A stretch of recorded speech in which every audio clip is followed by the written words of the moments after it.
우리가 초대교회를 이상적인 교회다 이렇게 얘기를 합니다. 사실 따지고 보면 2000년 전의 초대교회는 기념비적인 교회당도 없었고 특별한 또 어떤 음향이나 영상이나 또 외부 장식 이런 내세울 만한 것이 결코 없었습니다. 그렇게 변변찮고 외부적 건물이나 환경을 보면 지금보다 훨씬 못한데 왜 초대교회를 이상적인 교회라고 할까? 그런 의문점을 갖게 되었습니다. 그러나 오늘 본문을 보면 초대교회가 왜 이상적인 교회인지를 잘 이야기를 하고 있습니다. 오늘 32절에 보면 믿는 무리가 한 마음과 한 뜻이 되었다 이렇게 이야기를 합니다. 그 다음에 그들은 세상에 있는 핍박자들과 권세자들의 위협에 두려워하지 않고 서로 함께 내 것과 내 것을 나누지 않고 함께 생활하는 이런 모습을 보이고 있습니다. 이 모습들이 유무상통의 모습이다 이렇게 이야기를 합니다. 어떻게 이들이 자기 것을 내놓으면서 함께 살 수 있게 되었을까요? 유무상통한 삶이 어떻게 이게 가능하냐는 것이죠. 오늘 여기 보면 유무상통이라는 단어는 바로 있든지 없든지 서로 마음이 통하고 뜻이 통하여 서로 막힘이 없음, 이것이 유무상통이라는 뜻입니다. 그러니까 성도들이 자기 것을 내놓으면서 내 것이라고 주장하지 않고 또 서로 주고받고 하는 가운데 서로 여기에는 열등감이나 어떤 좌절감이 없이 서로가 한 마음이 되었고 또 한 뜻으로 주님을 섬기는 그런 놀라운 일이 일어났습니다. 이것이 사도행전 4장에 처음 있었던 일은 아니고 사도행전 2장에서 오순절 성령 강림 이후에 초대교회가 시작되었을 때에 한 번 더 언급되고 있습니다. 그러니까 2장 44절과 45절에 보면 이렇게 나옵니다. 믿는 사람이 다 함께 있어 모든 물건을 서로 통용하고 또 재산과 소유를 팔아 각 사람의 필요에 따라 나눠주며 이렇게 합니다. 2000년 전에 있었던 이 엄청난 일들을 보면 자기들이 갖고 있는 동산이나 부동산을 처분해서 서로 함께 나누는 이런 일들이 생긴 것은 정말 대단한 일입니다. 4장과 2장의 차이점이 있다면 이 4장에서는 한 마음과 한 뜻이 되어 이 단어가 또 포함된 것이 조금 차이가 있겠지요. 그러나 분명한 것은 이 초대교회의 특징이 뭐냐 이렇게 물을 때에 유무상통의 삶이었다. 이것은 분명한 것을 볼 수 있습니다. 오늘 이 유무상통의 삶은 전례에 찾아볼 수 없는 유일무이한 부분이라고 할 수 있고 기독교 전통의 공동체의 온전한 모습으로 잘 보여주고 있습니다. 그런데 이게 어떻게 가능할 수 있었냐는 거죠. 이런 일이 지금은 거의 불가능에 가까운데 이게 어떻게 가능하냐? 그것은 그들이 갖고 있는 물질관의 변화가 일어났기 때문에 그렇습니다. 초대교회 공동체의 가장 뚜렷한 변화라고 할 수 있는 것은 물질관의 변화입니다. 내 것을 갖고 내 것이라고 주장하다 보면 절대로 될 수 없는 이런 일들인데 내 것을 내놓는다는 게 굉장히 어려운 일이거든요. 그런데 그들이 그렇게 했다는 것이죠. 어떻게 이게 그러면 자기 것을 내놓을 수 있었을까? 도대체 그들은 무슨 생각을 하면서 그렇게 내 것을 내 것이라고 주장하지 않았는가? 이런 생각을 합니다. 자, 이것에 대해서 많은 신학자들은 무엇을 이야기하느냐면 초기 그리스도인들은 종말 신앙을 갖고 있었기 때문에 그것이 가능했다 이렇게 이야기합니다. 그들은 임박한 주님의 재림을 믿고 있었습니다.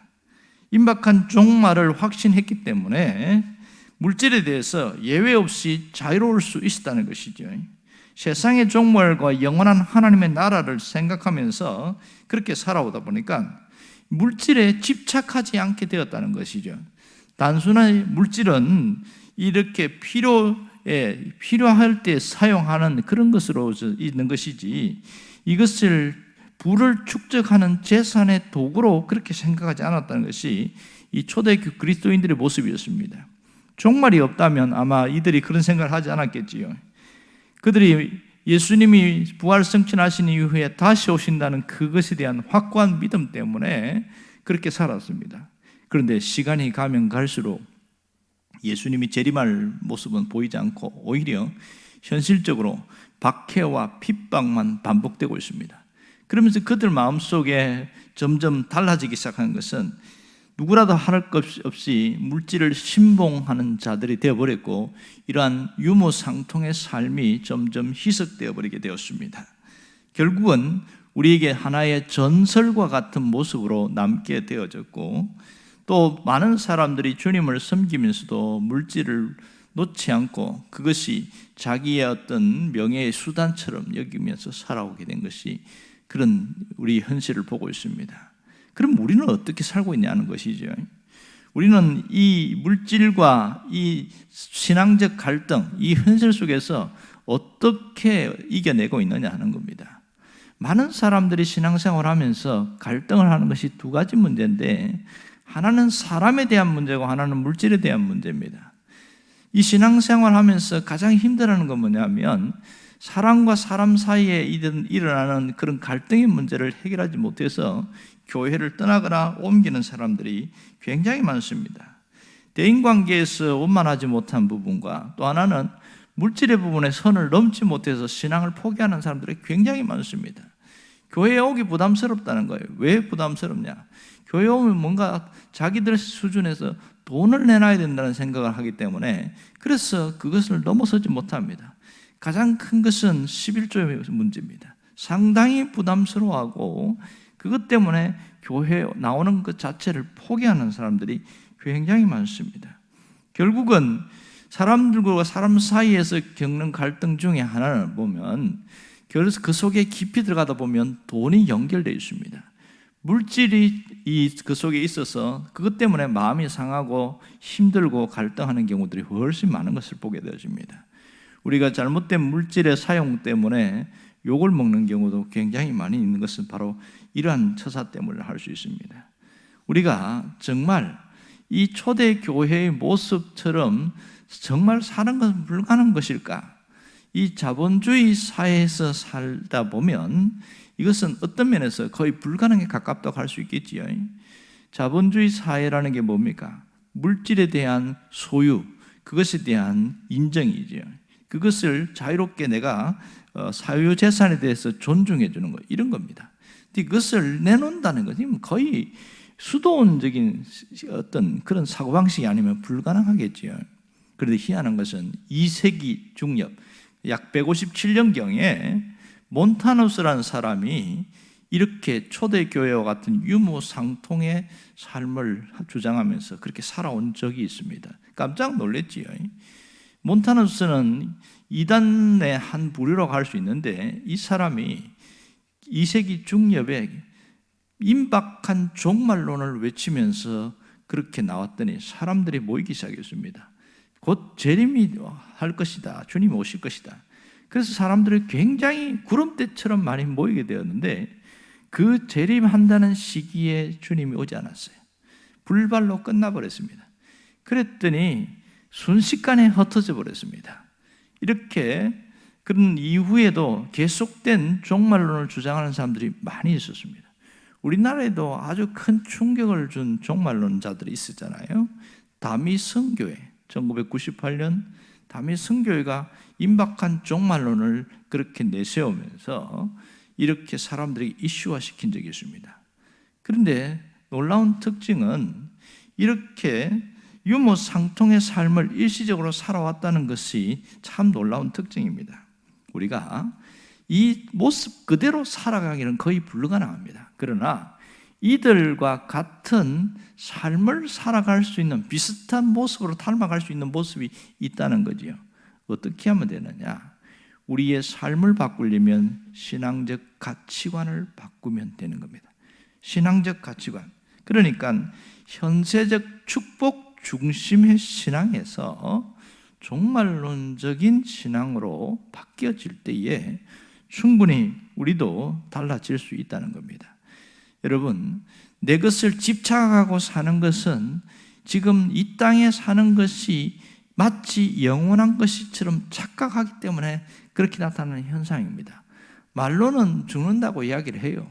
그리고 내가 100살 좀 살면 좋겠다, 그런 사람들도 있습니다. 그런데 실상은 더 많이 살고 싶어 한다는 게 사람들의 심리라고 이야기합니다. 그러다 보니까 더 가지려고 하고 더 붙들려고 하고 이렇게 살아가게 되더라는 겁니다. 물론 잘못된 모습이긴 하지만 몬타누스와 같은 이런 사람들은 어떻게 유무상통의 삶이 가능했느냐? 그것이 종말에 대한 신앙이었습니다. 임박한 종말으로 인한 자체가 잘못됐지만 그들에게서 우리가 깨달을 수 있는 것은 종말 신앙을 가질 때에 내 것을 집착하지 않고 살아가게 되더라, 그것을 알 수 있게 되어지는 것이죠. 여러분, 물질관이 달라질 때 이 변화는 신앙의 가치관이 달라지면 나타날 수 있습니다. 신앙의 가치관, 다시 말해서 종말론적인 신앙을 갖게 되어지면 내 삶의 태도가 확연하게 달라지게 되어집니다. 종말에 대해서는 두 가지를 우리가 꼭 생각해야 되는데, 하나는 우주적 종말입니다. 이 땅이 모든 것이 체질이 변하고 멸망하게 되어지는 우주적 종말, 그때에 예수님이 재림하게 될 것이고, 성경에서 말하는 휴거와 하나님의 천년왕국, 이런 것들이 나타나게 되겠지요. 근데 그것을 언제 일어날 것인지를 자꾸 예측하다가 보니까 심각한 문제가 생기고 이단이 되어버린 겁니다. 또 하나의 종말로는 개인적 종말입니다. 개인적 종말은 우주적 종말과 함께 반드시 일어날 일입니다. 그러나 개인적 종말은 각각에서 누구나 죽음을 맞이할 수밖에 없는 것, 인정할 수밖에 없는 일이지요. 어김없이 하나님 앞에 모두가 서게 되더라. 이것은 절대 불변의 법칙입니다. 그러기에 개인적 종말에 대한 신앙이 분명해지면 내 것에 대한 집착이 줄어들게 되어지고 그것을 붙들고 살아가지 않더라는 겁니다. 우리가 유무상통의 정신을 이어받을 수 있는 것은 바로 종말 신앙입니다. 주님이 내가 언제 갈지 모른다, 그런 내가 언제 죽을지 모른다는 그 개인적 종말에 대한 분명한 신앙을 갖고 살면 내 것에 대한 집착이 떨어지게 되어지고 마지막 주님 앞에서 어떻게 내가 설 것인가, 그것을 더 귀하게 여긴다는 것이죠. 하나님 앞에 내가 선 다음에 부끄러움 없는 모습으로 서려면 어떻게 살아야 되는가, 그 고민을 훨씬 많이 한다는 겁니다. 우리가 그러면 살아있을 때에 뭘 바꿔야 됩니까? 성경적 물질관을 가져야 됩니다. 성경적 물질관. 성경적 물질관이 형성될 때에 우리의 삶의 태도가 확연하게 달라집니다. 성경적 물질관은 적어도 세 가지를 인식하고 있어야 되는 겁니다. 하나는 이 물질에 대한 것에 대해서 이것은 하나님께 속한 것이다, 이걸 잊지 말아야 됩니다. 물질은 내 손에 있긴 하지만 하나님이 내게 허락하셔서 내가 갖고 있을 수 있도록 하신 것이지, 이것이 마치 죽을 때까지도, 죽고 나서도 함께 갈 수 있는 것처럼 영원한 소유로 착각하면 안 된다는 겁니다. 이게 가장 첫 번째 문제를 할 수 있고, 두 번째는 물질에 대한 청지기 의식입니다. 물질에 대한 청지기 의식이 대단히 중요한데요, 여러분, 이것이 나만 위해서가 아니고 내게 콩이라도 하나 있으면 그것을 다른 사람에게 함께 나눌 수 있는, 내가 가진 것은 다른 사람에게 나눌 수 있는 몫으로 하나님이 조금 주셨다, 그 의식을 갖는 것이 청지기 의식입니다. 세 번째는 이 물질은 하나님을 드러내고 하나님을 나타내는 데 사용하겠다는 인식을 하는 것이 성경적 물질관입니다. 내가 물질을 따라 살지 않고 물질에 집착하지 않고 살 수 있는 것은 이것을 통해서 하나님을 드러내는 데 있다, 이 점을 대단히 귀하게 생각합니다. 사도 바울은 그래서 뭔 얘기하냐면, 너희가 먹든지 마시든지 그 무엇을 하든지 하나님의 영광을 위해서 하라, 이렇게 이야기합니다. 여기에는 물질이 포함되어 있습니다.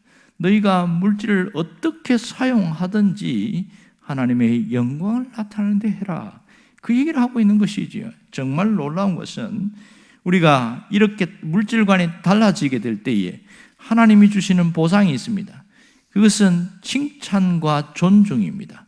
존경입니다. 사람들로부터 그 사람에 대해서 인식이 달라지게 되어지고 칭찬을 받는 삶이 되어집니다. 더 이상 물질의 노예가 아니라 이제는 물질의 자유한 자가 되어지고, 그것을 통해서 우리의 삶이 달라질 때 많은 사람들이 하나님이 우리를 인정받게 한다는 사실인 거죠. 오늘 우리가 깊이 생각할 것은, 이제 내 삶의 방향을 바꾸지 않으면 마지막에 후회하는 삶을 살게 되더라는 겁니다. 정말 우리가 후회하지 않는 인생, 가치 있고 보람된 인생을 살겠다는 그런 다짐이 있어야 됩니다. 그러려면 꼭 기억할 것은 어리석은 부자와 같은 그런 삶을 살면 안 됩니다. 예수님이 비유하신 누가복음 12장에 어리석은 부자 이야기 잘 아시지요? 이 어리석은 부자가 자기가 곳간을 늘리고 많이 채우긴 했지만 그가 놓친 것이 세 가지가 있습니다. 첫 번째는 그 많은 재산을 맡기신 하나님을 몰랐다는 거예요. 하나님이 주셨다는 것을 잊어버리고 살았습니다. 그리고 두 번째는 자기가 모으고 쌓아놓을 줄만 알았지 이것을 나눌 줄을 모르는 거예요. 이 재산 많은 것을 어려운 사람과 함께 나눠야 된다는 생각 자체가 없었던 게 두 번째고요. 세 번째는 무엇보다도 개인적인 종말이 있다는 사실을 잊어버리고 살아갔다는 겁니다. 그때에 하나님이 뭐라고 하냐면, 이 어리석은 자야, 오늘 밤에 너의 목숨을 내가 갖고 갈 텐데 그러면 이 많은 재산이 누구의 것이 되겠느냐, 이렇게 이야기합니다. 이 사람은 자신의 개인적 종말을 잊어버리고 살았기 때문에 어리석은 자가 되었고, 결국은 다시 한 번 더 돌이킬 수 있는 기회가 없게 되어버렸습니다. 아무리 많이 가져도 내가 오늘 밤에 죽어버리면 그걸로 다 끝나버립니다. 모든 것을 놓고 가야 되는 겁니다. 우리가 예수를 믿어도 정말 후회하지 않는 삶을 살아가야 됩니다. 그 가운데서는 물질에 대한 바른 인식이 있어야 됩니다. 그것은 개인적 종말에 대한 종말론적인 신앙이 있을 때에 우리가 생각과 마음, 모든 행동이 달라질 수 있다는 겁니다. 오늘 우리도 이 어리석은 부자와 같은 그런 삶이 아니라 바울이 이야기한 것처럼 하나님의 영광을 드러내다가 하나님 앞에 나아가는 가치 있는 삶을 살아갈 수 있기를 주의 이름으로 축원합니다. 기도하겠습니다.